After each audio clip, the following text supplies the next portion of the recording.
The damn program's called Actors on Actors, so I'm sure that's a really boring story. But if No, you I want to think get into the math everyone's gonna of love it. I got a concussion though. You did? I did. You said that with pride. You said like that. I was proud of it. The guy was punching my hands so hard that I was hitting myself. You know, gang, gang, gang.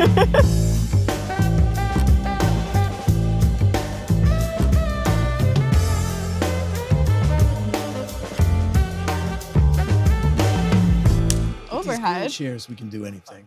Where's the camera overhead? Is that the camera? Oh wow, look, Where? up there. Oh wow. Wow, this is That's some God's POV top-notch right shit. there. Yeah, you guys are high speed. Wow. So it's Friday night. Mm-hmm. I've got plans. I've got some things I want to do. My wife is actually out of town. My 17-year-old, who's a senior in high school, has absolutely zero interest in me whatsoever. And she texts me, she's like, "What are you doing tonight?" It's Friday night. I'm like, "Why is it?"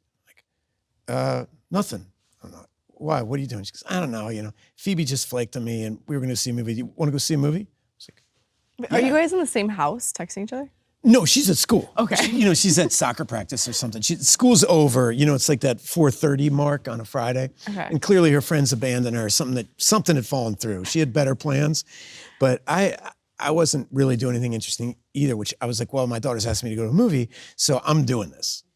So I cancel what I'm doing because she never wants. So, and I text her, I say, "What do you want to see?" And she says, "I really want to see the new Sydney Sweeney movie." I'm like, "Christy?" And she's like, "Yes." On it. I get us tickets to the Alamo. We order a couple Impossible burgers and we kick back. And we had one of the best nights we've had in a long time. A, because the movie is fantastic. B, she was so inspired by you and the way that her brain reacted to watching this movie. She's like, "Dad, see, this is what you don't understand. I'm like, "What don't I understand?" She's like, "This woman is the best fighter in the United States of America, and it's still virtually impossible to get out of a toxic relationship. That's what so many women are against, Dad." I'm like, "Oh, but she was just really, really inspired by your character and your performance." And she was like, "Now that was a great performance." And she had never seen anything like the relationship between you and Ben Foster is so complicated and so multifaceted and so many things at once. And she'd never seen such a complicated portrait of a male-female dynamic. What's going on? He's here. He's watching us. We had such a great conversation, and so I'm so grateful to you and your collaborators who made that movie. And so is my daughter, and she wanted me to tell you that, Well, tell her. she is Thank you. impressed, and she's really glad that you told that story. That's so beyond kind. And I'm so glad you had that with your daughter. I know, I am too. It was really wonderful. And she's a big athlete. She's captain of her soccer team, and so women in sports is really important So to her. did she know Christy's story going into Not it? at all. I mean, she didn't know anything. Neither did I, actually. Oh, wow. Like 10 minutes into it, she's like, "Is this a true story?" Pretty sure, yeah. And then I wasn't until you were on the your character's on the cover of Sports Illustrated. It was like, "Oh yeah, I know this is a true story." Like I remember that moment. And I saw live one of the first fights when you're the undercard for Tyson. Yeah. I saw that fight, and that was the first time I'd watched female boxing. When it gets to the end, we were on the edge of our seat. It was, first of all, it was also really a well-made film. No, David Michaud did an incredible job. He did an amazing job in all the supporting acting, but particularly Ben he's astonishing in it. He disappeared. Bust her up. Break a rib if you have to.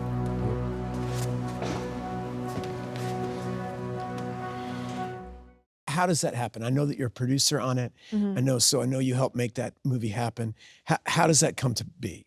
So I had been kind of circling a few different projects that were in like the MMA fighting space. And let's stop there then. Why? I grew up kickboxing and grappling. You did. I did. So I really wanted to find something that I could do something a little more physical. Yeah. And I was chasing a few different stories, and then my agent, Jennifer Miller, she was like, "Hey, there's a script going around about Christy Martin. Why don't you read it?" And I was like, "I don't even know who Christy is."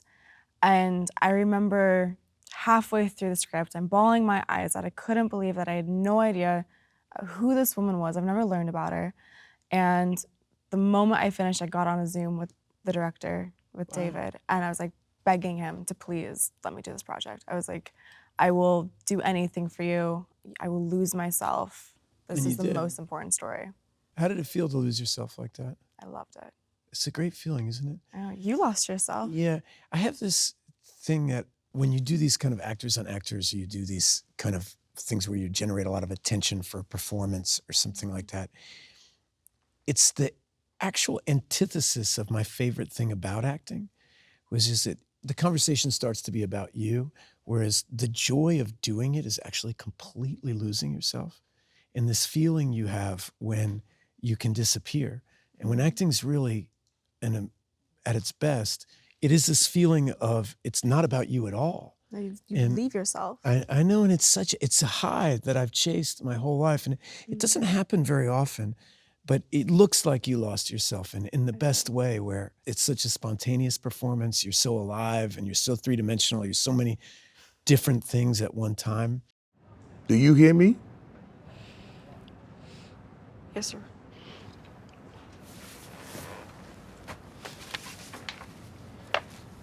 Okay, so you did all this fighting, and was it fun to start training again? I loved it. I was able to box again. I was working out twice a day, every single day.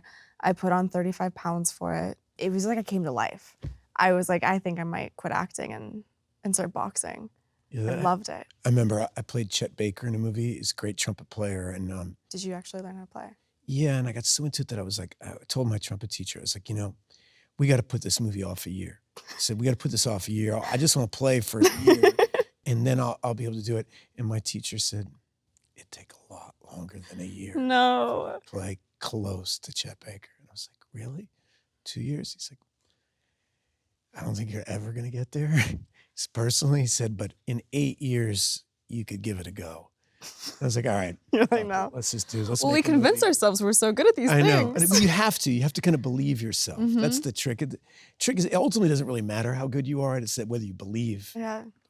Apparently De Niro was a great boxer, when he did Raging Bull. Do you have a favorite sports movie? I mean, Rocky. I've always loved the Rocky franchise. Can I tell you my story about Rocky? Please. So I saw Rocky, and I decided I want to be a boxer. Okay. Yeah. So I took boxing lessons, and I got one fight. You did? Yeah. I didn't like boxing Who'd you anymore. fight? Wait, who'd I you got my ass fight? kicked. What was awful about a real fight is I felt like I was a pretty good defensive boxer, but the guy was punching my hands so hard that I was hitting myself. Gang, gang, gang. And it was abs, and I dropped it. One fight. I did not like losing. I did not like getting beaten up. How long did you train for this fight? 6 months or something. Okay. Yeah, but yeah, no more from you. You fared better than I did. I fared a little. I got a concussion though. You did? I did. You said that with pride. You said like that. I was proud of it. You were. Yeah. I loved the fighting sequences in the movie. Tell me about them. We actually took all the real fights from Christy's real life. So every fight that you saw in the movie was the exact combinations that she had in those fights. And then I told all the stunt girls, I was like, I really want to be hit. And they were down for me to hit them. So everything you see, we were just going at each other. There were bloody noses. It was real. It's kind of fun to know that you're not as fragile as we think we are. Yeah. You can take a lot. Yeah, we're tougher than we think we are as human beings. Mm-hmm. So you start the whole training process. Then the whole psychology of her. I mean, she is a really complicated woman. She is. The way a real person is, her relationship with her mother just broke my heart. I know. That was the hardest relationship for me to play. The first day was like day 3, and it was Merritt's first day on set, Merritt Weaver, and we had to do the scene where Christy goes to her mom and says, I need help. At the party? Mm-hmm. Yeah. And it was one of the hardest scenes I've ever had to do. I just could not understand a parent not being able to be there for their kid. Yeah. And it was really complicated. I need help, Mama. Oh, Christy. You sound crazy. And so many parents, what I got from that scene that you're doing, they have an agenda of who you are is reflecting them. You're not an independent entity. And that, she had such an agenda with the woman she wanted you to be that she did. couldn't see the She woman had that at you the end. I are. mean, Christy's apologizing for not being the daughter she wanted her to I know. be. Yeah. That happens all the time in our profession. There's so many parents that don't want their kids to be performers. Did you want your daughter to start? How was that? With my oldest, it was without complication. Mm-hmm. I knew when she was about 4 that she was going to be an artist, and I knew that she was going to be a very good one. That was her safe place. Watercoloring, dancing, singing, all throughout her childhood. There were a lot of things about her childhood that were really, really hard and complicated, and things I regret for her. But anything that had to do with human communication, people understanding each other, was something she vibrated to. I remember some teacher said, her name is Maya Hawke, and this teacher said, Maya, are you happy? Because they were worried about her. Mm-hmm. And she said something to the effect of, do you really think that's the question? Yeah. And I thought, I love this kid. How old was she? She was about 13 or something. She goes, I don't think that's a very interesting question.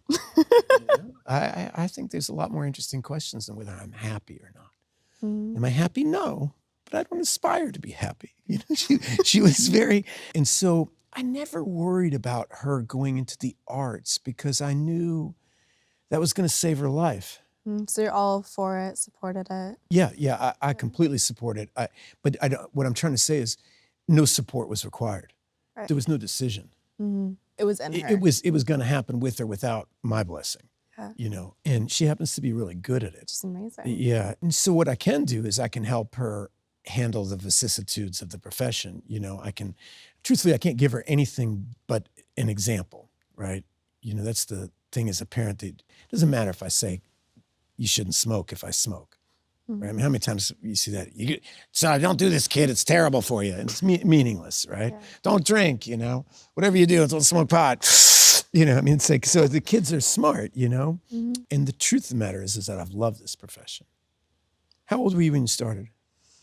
It's like 12, 13. Yeah, see, me too. Yeah. So it probably wasn't much of a choice for you either.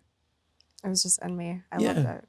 And I think it works really well like that, because then you don't really have to have a fallback plan because you don't have one and you're not going to have one. Yeah. I used to say that because people would be like, what's your plan B?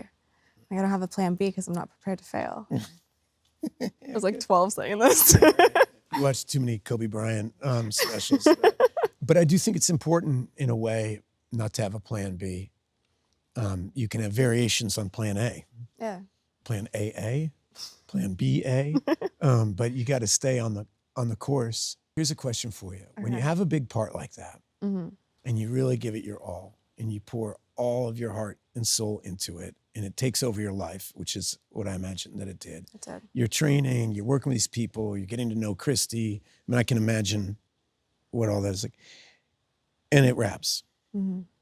How did you feel? It was almost like this bittersweet emptiness where you're so proud of the work that you did.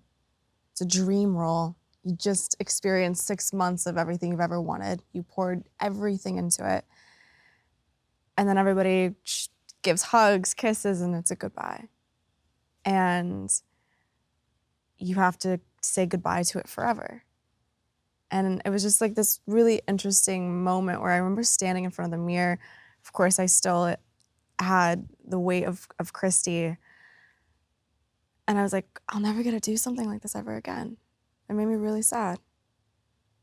And I don't know if I've actually navigated the ending of that yet, because we're still in press. I'm getting to watch the movie all the time. I'm with Christy all the time. So I feel like that's still in my life.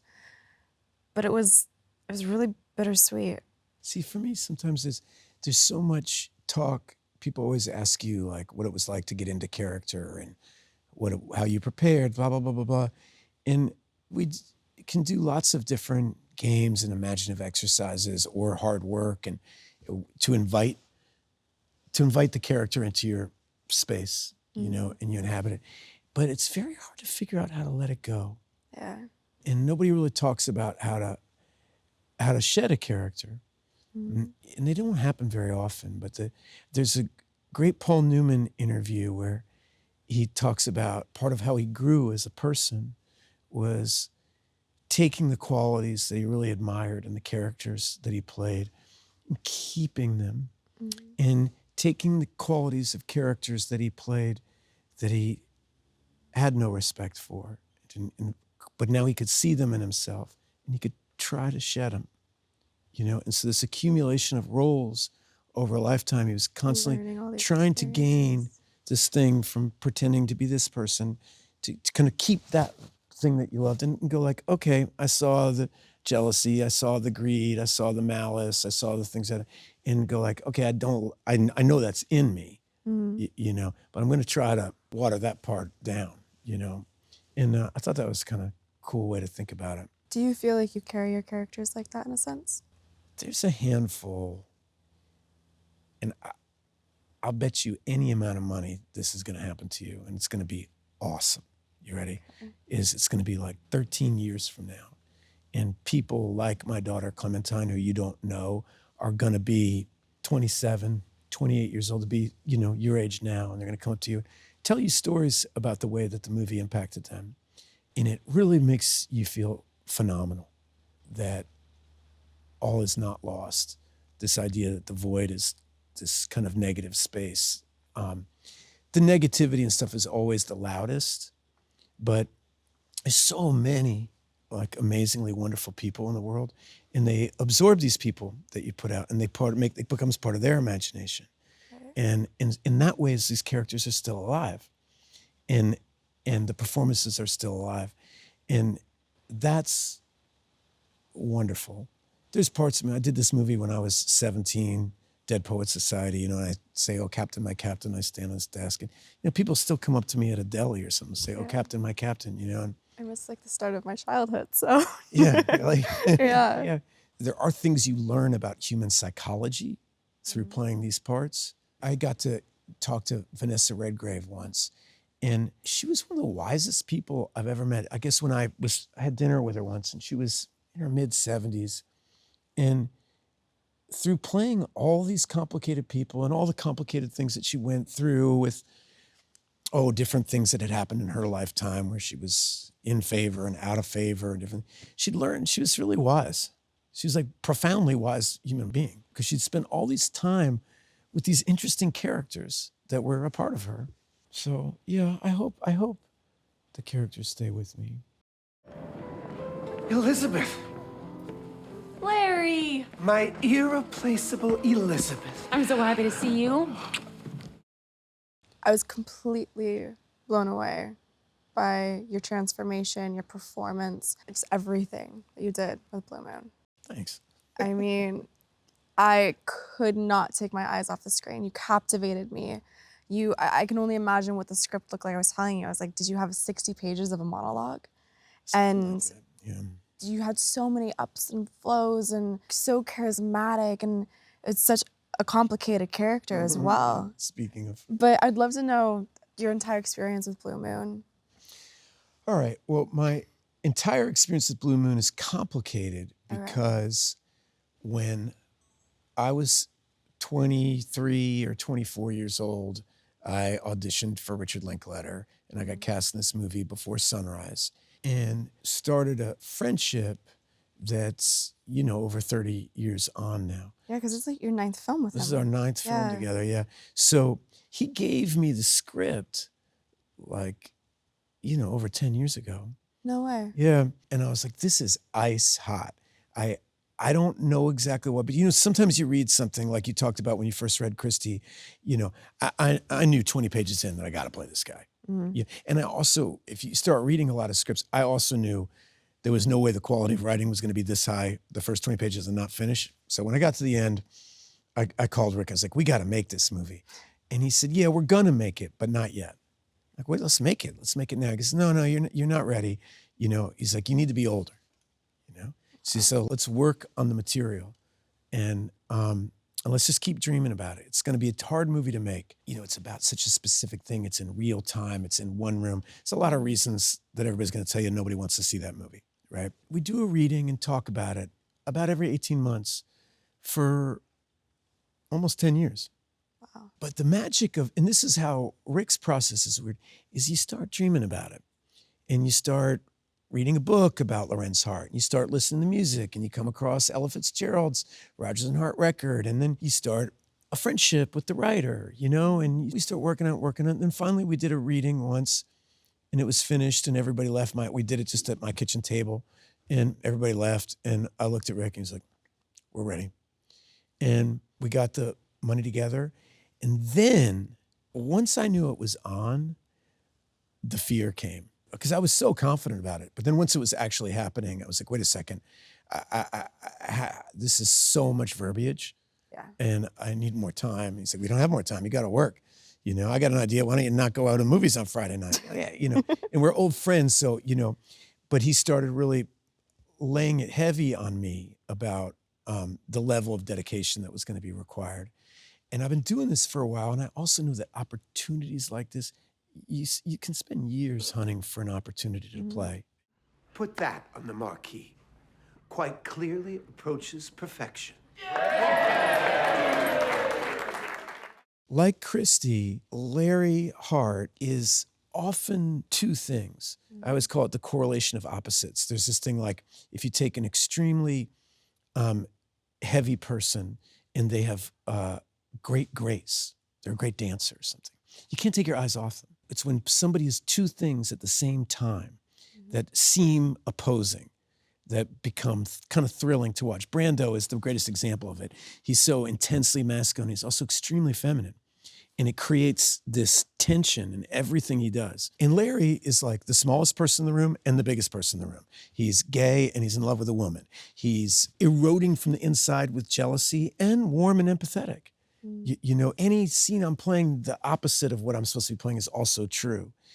And so trying to get all of that in him and trying to get the words and speech effortless, you know, without any effort at all, just had, so that you never had to hit the gas at all. And there would be, you know, always trying to, you know, you did this movie, Reality, with my friend Josh Hamilton, and it's an incredible movie, and you're incredible in that movie. Thank you. And you really are. It's really a staggering piece if people haven't seen it. It's an amazing, hypnotic movie. But Josh and I started a theater company together when we were younger, and our whole mission statement was to never act. As soon as you see somebody acting, it sucks. And that was our kind of thing. It's like everything has to feel like it's spontaneously, real. organically Yeah. coming out of you. That's your thought.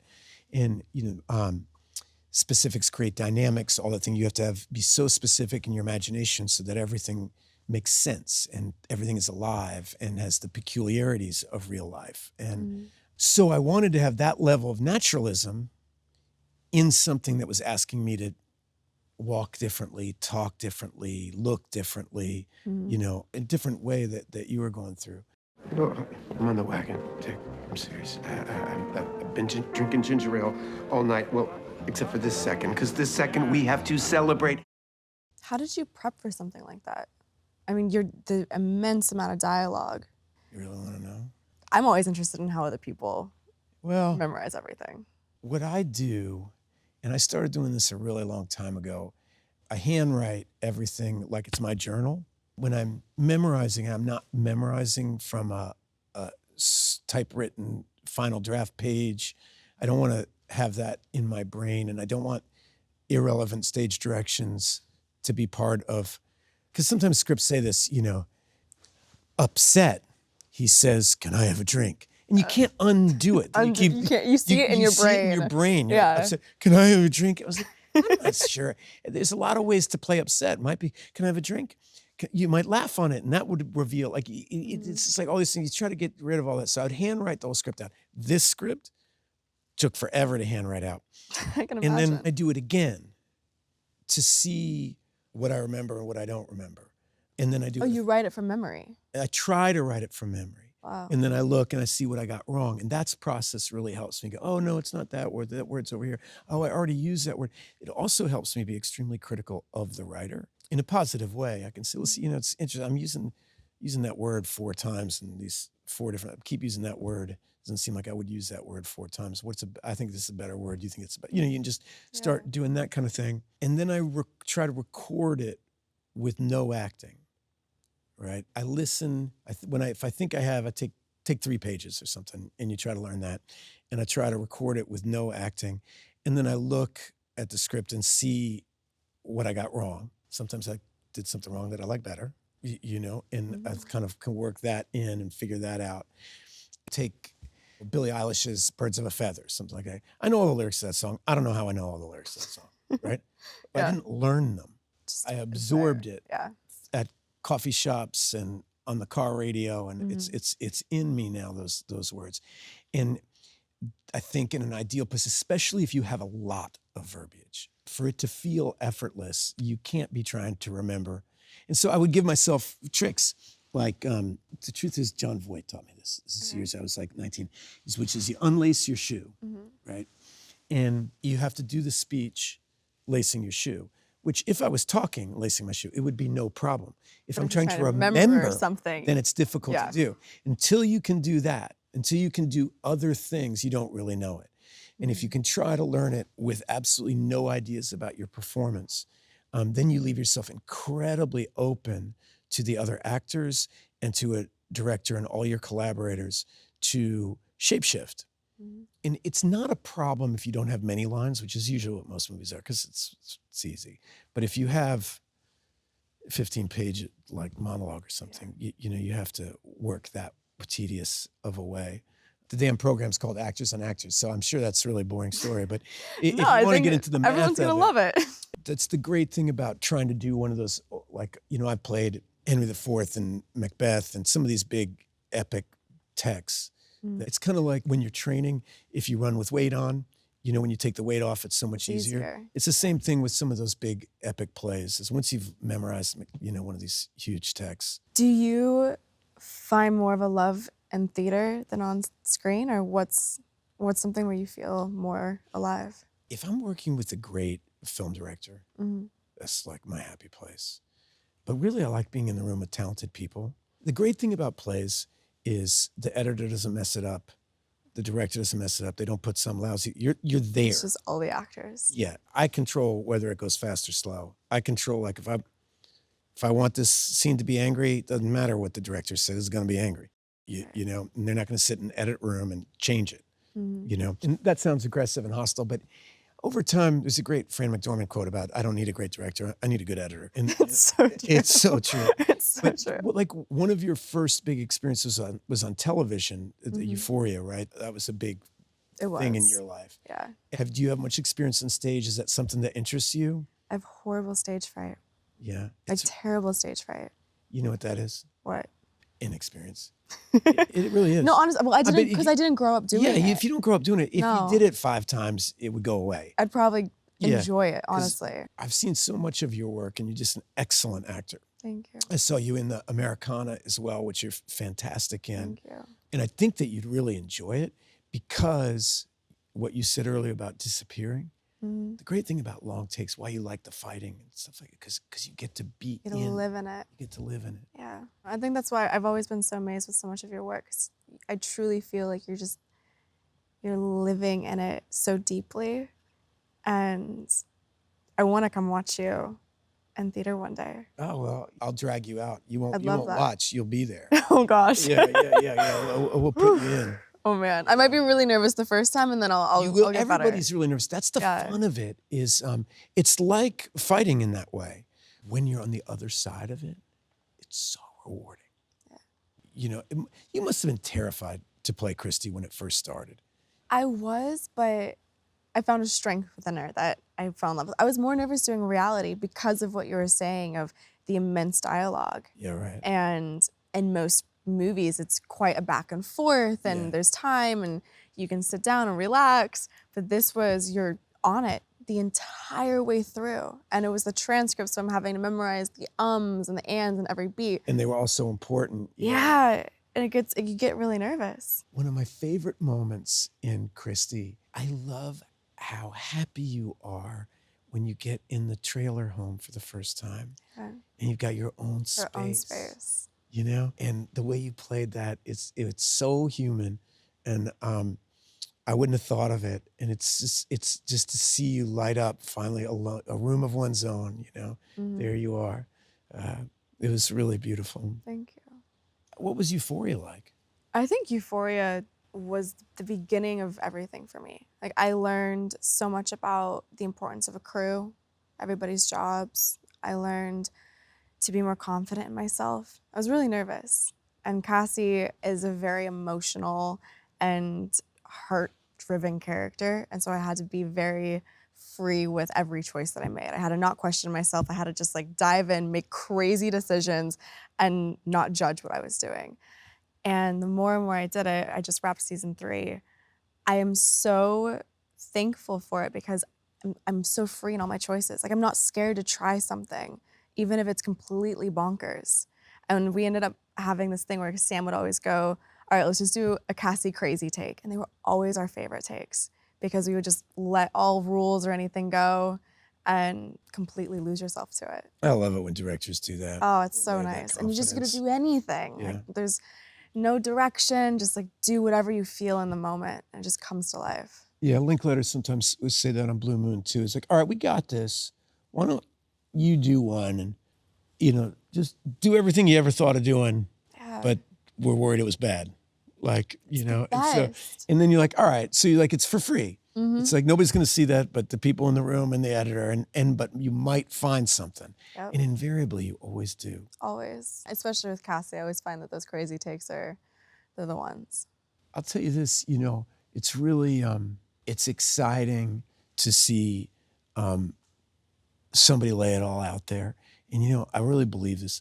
The world loves it when you take a dare, you know, and you took a dare, you know, and you're throwing yourself at your work, and you're doing a great job. And it's fun to get to talk to you at this moment in your life. And I'm really happy to be here. Well, I'm incredibly honored to sit here and have this conversation with you. This has been, I'll never forget this. Thank you. Killed that. Great job. No, you're incredible. So I'm sitting here being like, man, I wish you were my dad.